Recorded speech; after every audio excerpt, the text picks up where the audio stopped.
Yesus berkata kepada murid-muridnya,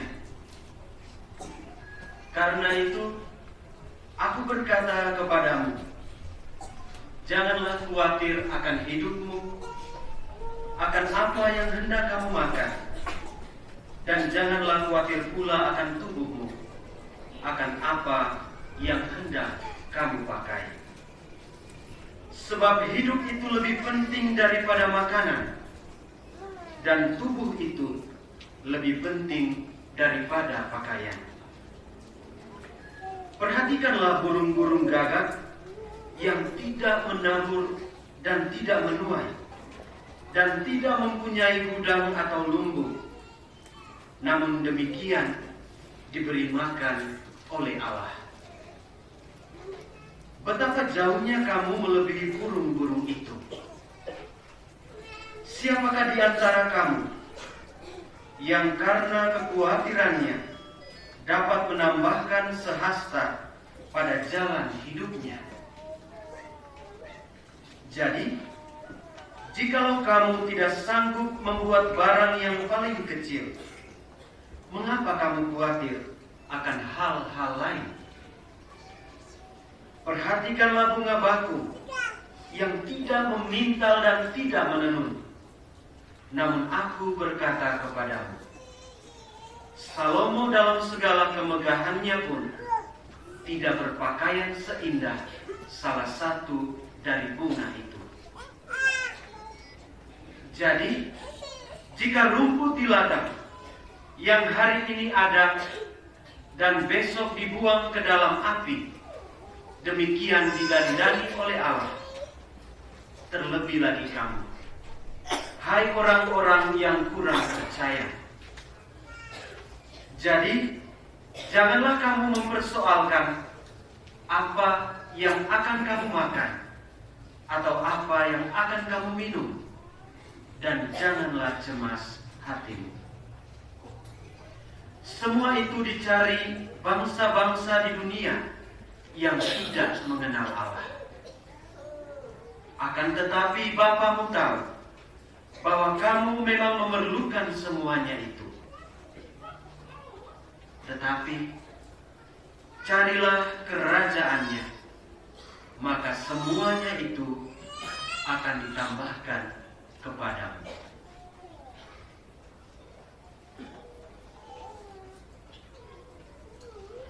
Demikianlah sabda Tuhan.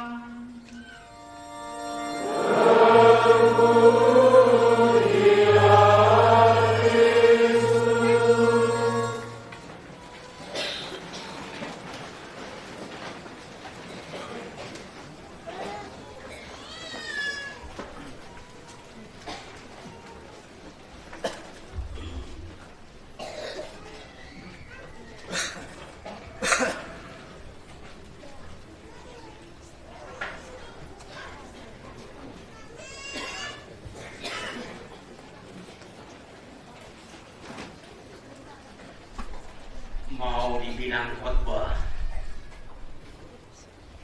apa yang saya bicarakan sebentar bukanlah penafsiran exegetis atas bacaan-bacaan hari ini. Mau dibilang sebagai penasihat, saya belum layak menasihati Pater Van Vale yang belum ada dosa dalam imamatnya.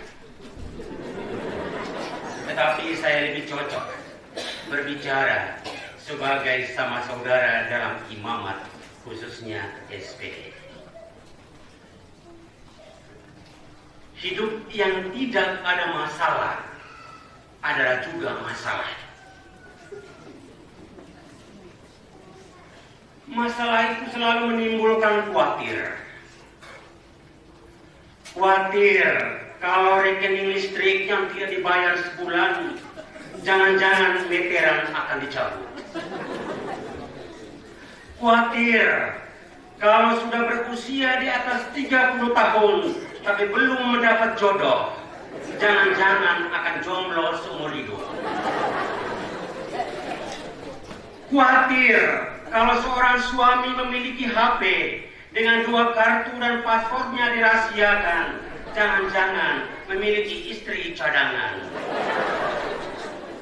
Khawatir kalau anak-anak selalu keras kepala, jangan-jangan besar nanti jadi kepala batu. Di saat mengalami masalah pelik seperti ini, nasihat untuk jangan khawatir sama sekali tidak masuk akal. Sama saja dengan nasihat saat dikejar 5 ekor anjing beranak, lalu tuan rumah malas enaknya teriak, jangan lari. Kalau mau selamat, ya lari.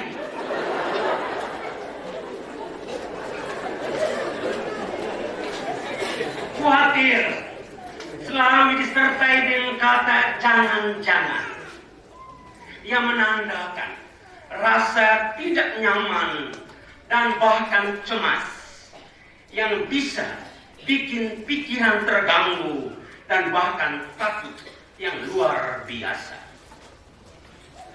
Khawatir bukan saja wajar, tetapi mutlak perlu, karena kekhawatiran bisa menolong untuk berjaga-jaga.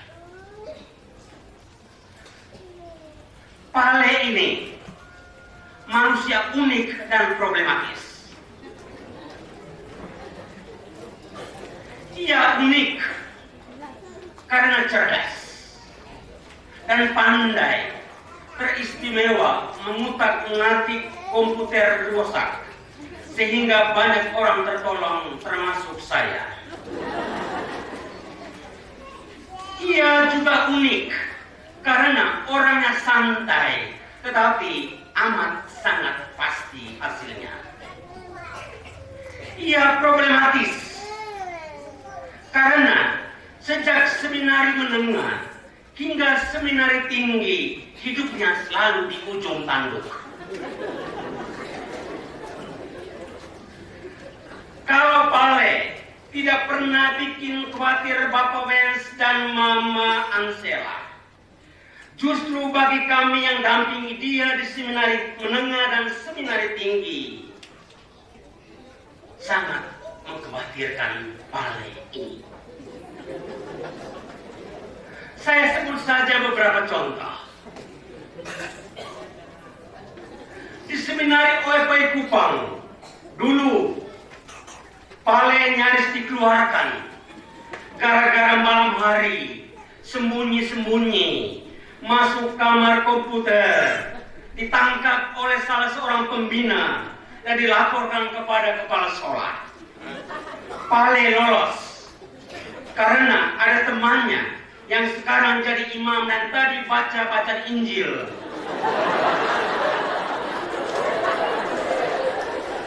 Berani dan pura-pura jujur mengakui kesalahan, padahal dia tenang-tenang di kamar. Lolos kali pertama, Pale dengan seenaknya dalam hati berkata, jangan khawatir bro. Di novisiat Kubu Manggarai, lagi-lagi Pale bikin ulah. Demi kreativitasnya yang tidak masuk akal, Pale berani memotong tiang bambu. Entah dia mau buat apa.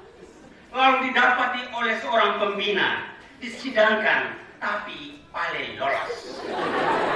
Lolos kali kedua, Pale lagi-lagi dengan senyum berkata, jangan khawatir, saya masih aman. Nah, masuk ke dalam roh. Ada 2 kejadian yang sangat mengkhawatirkan kami. Pertama, nyaris si Pale ini dikeluarkan oleh salah seorang prefek karena salah menggunakan kehebatannya dalam hal komputer dan internet, yaitu tidak takut-takut menyambungkan kabel internet umum ke dalam kamar pribadinya, yang seharusnya tidak pernah boleh dibuat oleh seorang frater. Pale lolos kali ketiga karena mempertimbangkan kehebatannya di komputer dan suka memperbaiki laptop rusak para pastor SVD. Pale lolos lagi dan bilang, jangan khawatir. Kedua, berhadapan dengan saya sebagai pembimbing skripsinya. Pale hampir dikeluarkan oleh saya karena sangat terlambat memasukkan skripsinya, padahal waktu untuk pergi top tinggal 2 minggu. Saya kebetulan sebagai prefek dan juga dosen pembimbingnya. Teman-teman yang lain sudah siap top, selesai kerja skripsi, tetapi Pale malah santai. Dia datang ke kamar saya, ketuk pintu berkali-kali, tetapi saya tidak buka, padahal saya tahu itu Pale.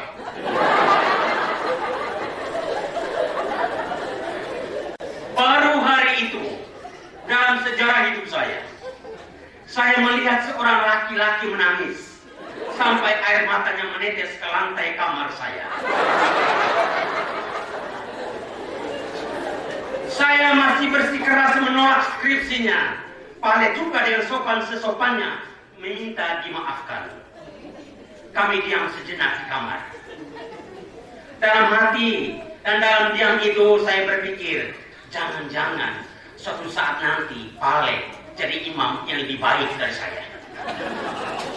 Maka saya menerima skripsinya. Pale senang, saya marah yang susah. Karena harus baca skripsinya dalam tempo yang sesingkat-singkatnya, lalu untuk diuji. Karena saat itu, kalau Pale menulis buruk sore ini, kita tidak mungkin berada di halaman gereja Santa Maria Dolorosa sore ini. Beruntunglah Pale seorang yang cerdas. Pale setelah melewati rangkaian masalah, kini dihabiskan jadi imam dengan moto yang bukan kaleng-kaleng, jangan khawatir. Pale tahu bahwa apa yang dikhawatirkan oleh manusia, justru Tuhan memberikan kenyamanan kalau manusia dekat padanya. Motonya mengingatkan kita bahwa tidak pernah boleh lupa Tuhan di saat ada masalah. Pertolongan Tuhan itu tepat, bukan cepat, apalagi telat. Pale hanya 3 hal yang menurut saya supaya imamatmu bisa langgeng sampai kekal. Seperti kata bacaan pertama dan Injil hari ini, yakni berbuatlah baik, mengejarlah kekudusan, dan percayalah pada Allah. Imam yang baik itu harus 3M, murah, mudah, memuaskan. Bukan 3M yang lain, minum, mabuk, muntah.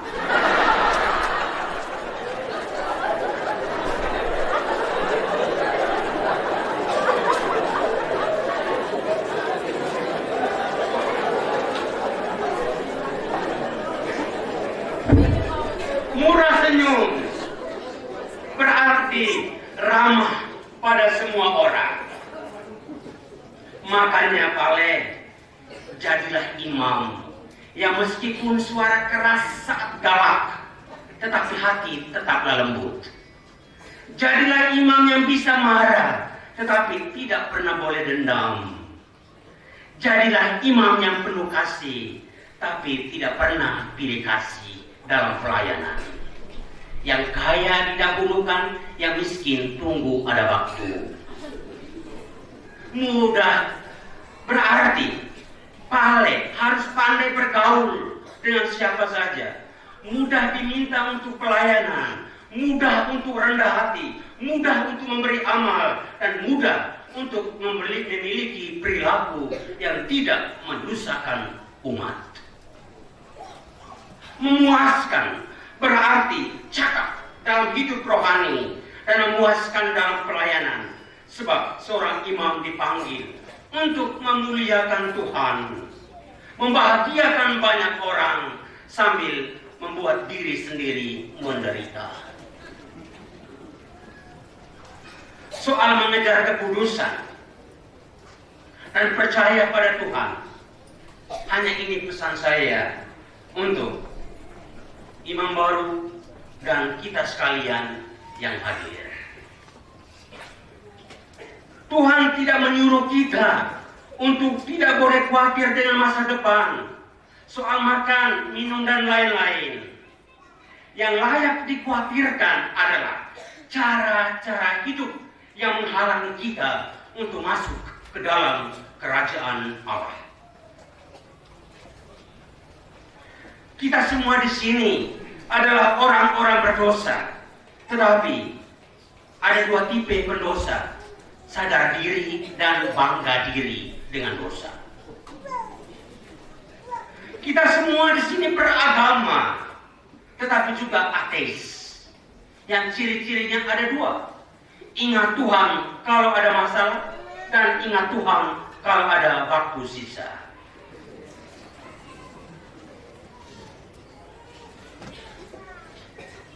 Ingat, Bapak, Ibu, Saudara-saudari terkasih, kurang materi masih bisa dicari, tetapi kalau kurang iman, hidupmu penuh masalah.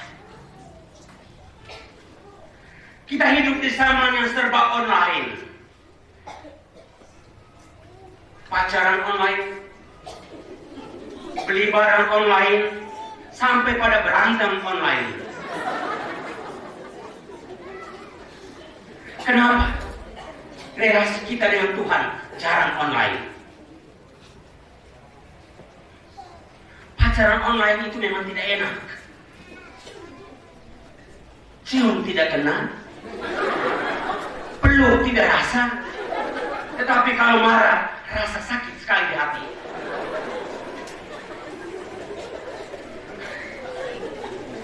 Kita banyak menganggap enteng kepercayaan kita pada Tuhan.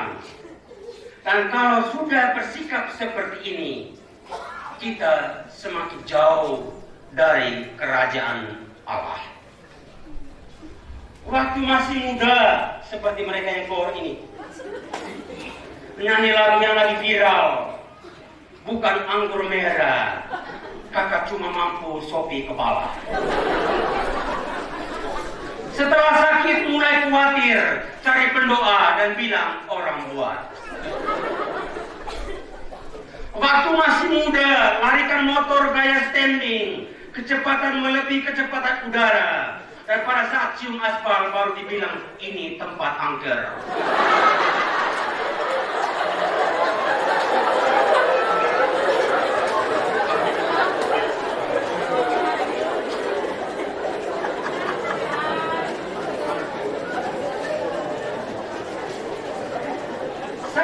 Bilang untuk jangan khawatir pada masa depanmu. Janganlah berkaca dengan dua orang ini. Satu, tukang judi. Yang kedua, tukang mabuk. Judi, J, jual ini itu. U, utang sana sini. D, dikejar-kejar pegawai koperasi harian.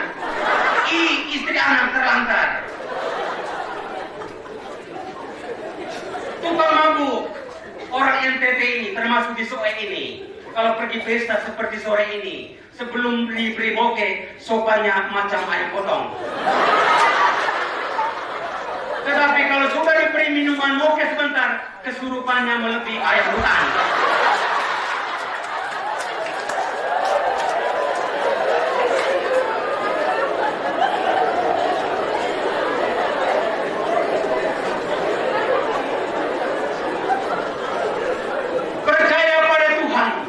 Bisa mendatangkan pahala, sementara percaya pada sesama bisa saja mendapat malapetaka.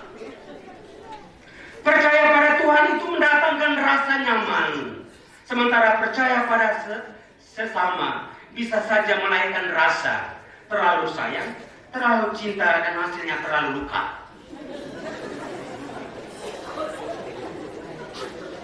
Dari mana datangnya rasa kecewa? Dari orang yang kita anggap paling istimewa.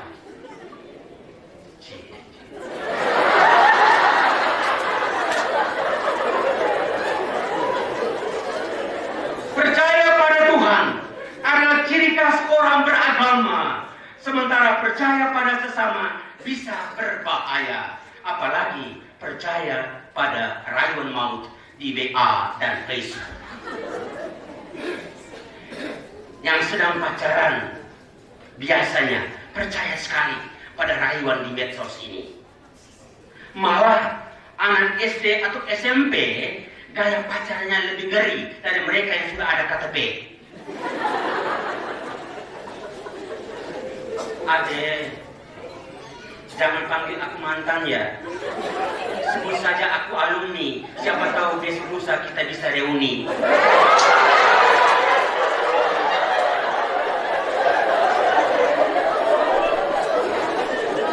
Ade, sebentar kalau pulang dari rumah jangan pulang lewat selatan ya.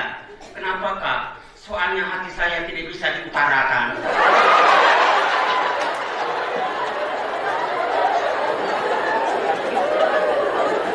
Ade, lihat tamanku penuh bunga, tetapi lihat matamu, hatiku berbunga-bunga. Jangan dulu lekas percaya pada orang yang selalu tulis status nasihat rohani di Facebook, pada kelakuan harian seperti roh halus. Yang jomblo-jomblo, jangan khawatir. Pada saat mati nanti, Tuhan tidak tanya sudah punya suami atau istri, sudah berapa anak. Tidak, Tuhan tanya sudah berapa kali kau berbuat baik. Itu saja. Yang jomblo-jomblo, hati-hati menyimpan hati. Salah letak bisa retak.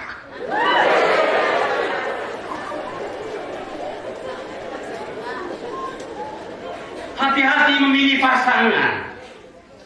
Salah pilih makanan, sakit perut sehari. Salah pilih pasangan, sakit hati seumur hidup.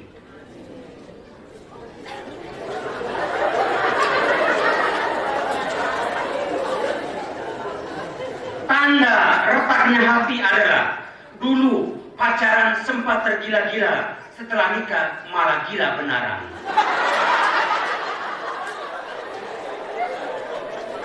Pada waktu pacaran romantisnya seperti film Korea, tetapi setelah jadian ganasnya seperti film Rambo.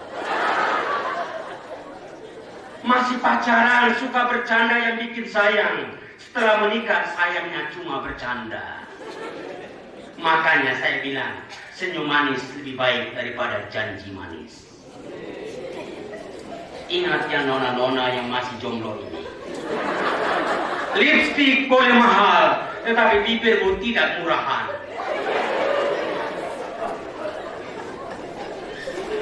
Masa pacaran kayak pesan baju berpasangan. Bajunya jadi, hubungan malah selesai. Saudara-saudari, termasuk Pater Pale, jadilah sosok pemalas yang bijaksana, yakni malas ribut dengan tetangga, malas berdebat dengan orang yang merasa diri pintar, dan malas sibuk dengan urusan orang lain. Biasanya kita di NTT ini dengar tetangga bertengkar, teras rumah juga sapu berkali-kali.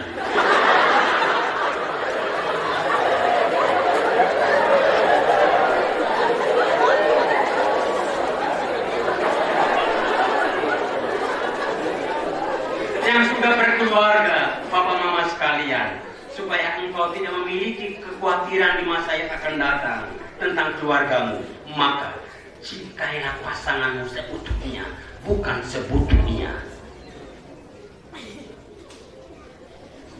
Zaman sekarang banyak suami yang omong sayang, tetapi di belakang banyak cadangan.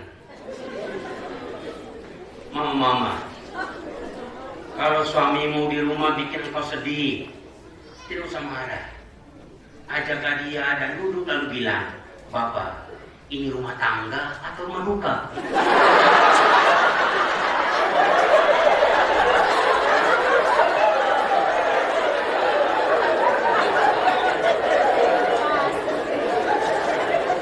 Zaman sekarang banyak suami berprinsip. Rumput hijau, rumput tetangga lebih hijau. Jangan salah, Istri-istri juga bisa omong, burung tetangga lebih berkicau.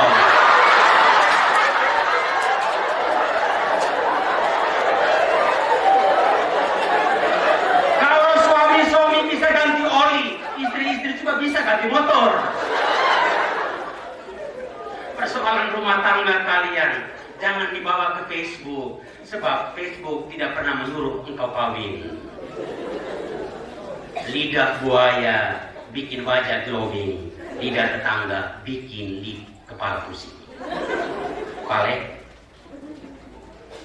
menjadi imam bukan menjadi seorang selebritis yang suka tampil di mana-mana, khotbah di mana-mana seperti saya.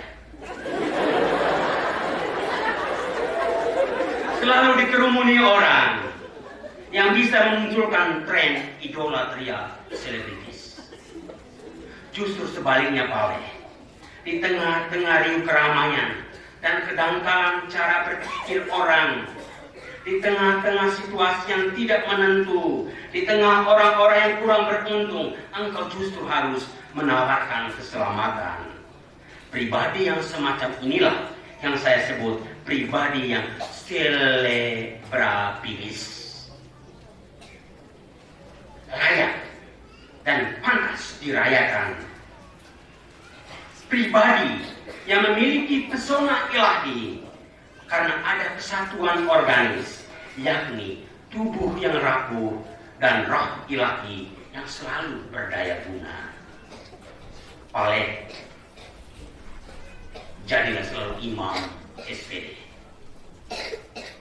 Pilihlah yang engkau cinta dan cintailah yang kau pilih.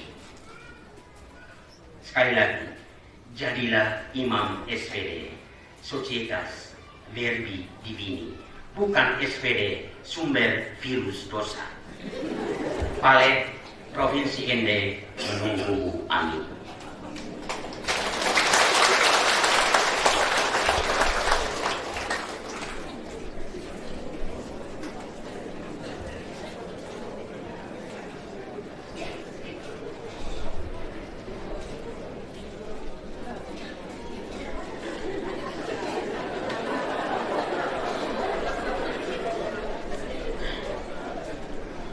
Pale adalah nama panggilan saya di seminari menengah dan seminari tinggi, disingkat dari Pandalewa, Pandalewa Pale.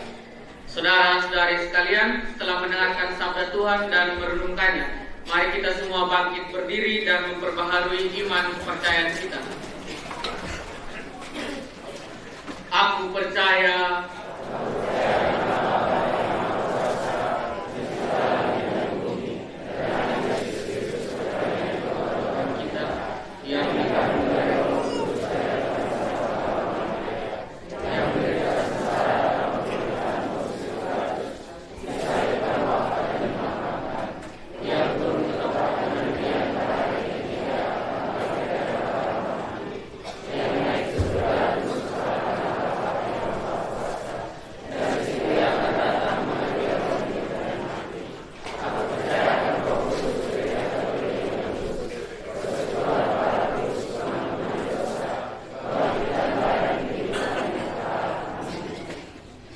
saudara-saudari terkasih, kita percaya bahwa Allah memanggil banyak orang untuk melayaninya secara khusus, dan mereka yang dipanggilnya dimampukan untuk menggapai panggilan itu.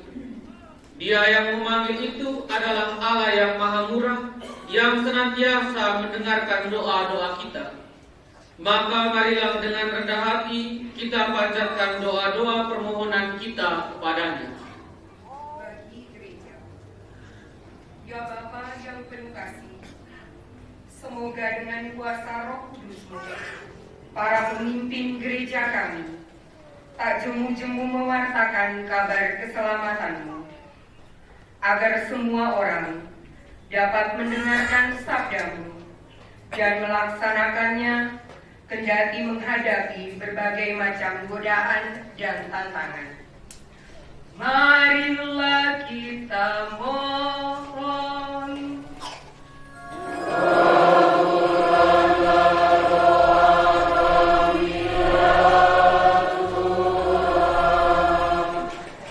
Bagi Pandalewa SPD. Ya Bapa, Engkau telah memanggil dan meneguhkan putra dan saudara kami, Pater Crispianus Pandalewa SPD, menjadi seorang imam. Semoga Engkau tetap setia menyertainya, sehingga keberadaan dan pelayanannya sungguh menjadi tanda kehadiran-Mu yang menggembirakan dan menyelamatkan. Dan anugerahilah ia Roh Kudus-Mu, agar ia tetap setia kepadamu dalam tugas pelayanan imamatnya. Marilah kita mohon.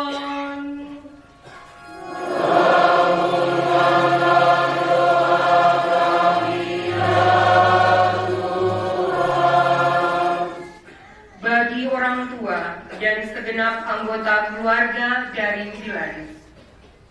Ya Bapa, Pater Crispianus Pandalewa SPD sungguh mengalami cinta dan dukungan dari orang tua serta segenap anggota keluarganya dalam menjawabi panggilan-Mu. Semoga peristiwa pada hari ini mendorong mereka untuk hidup rukun, bersatu padu, dan saling mendukung satu sama lain. Dan semoga kasih setia-Mu selalu menyertai mereka semua dalam menjalankan tugas panggilan hidup mereka masing-masing. Marilah kita mohon.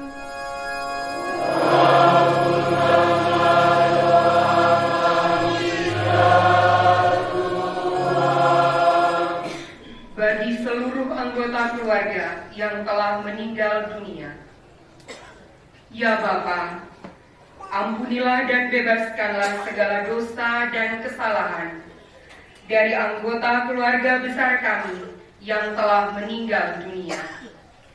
Semoga berkat kasih dan kemurahan-Mu, mereka sekalian dapat memperoleh kebahagiaan bersama Dikau di istana surga-Mu. Marilah kita mohon.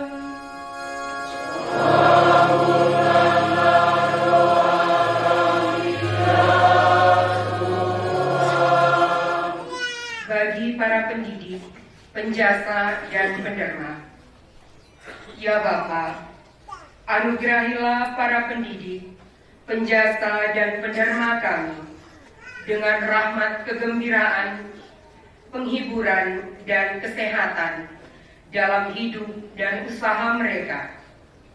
Semoga segala karya dan usaha mereka selalu Dikau lindungi dan berkati. Bagi yang telah meninggal dunia, semoga Engkau ampuni dosa dan salahnya, serta dianugerahi tanah air surga-Mu. Marilah kita mohon.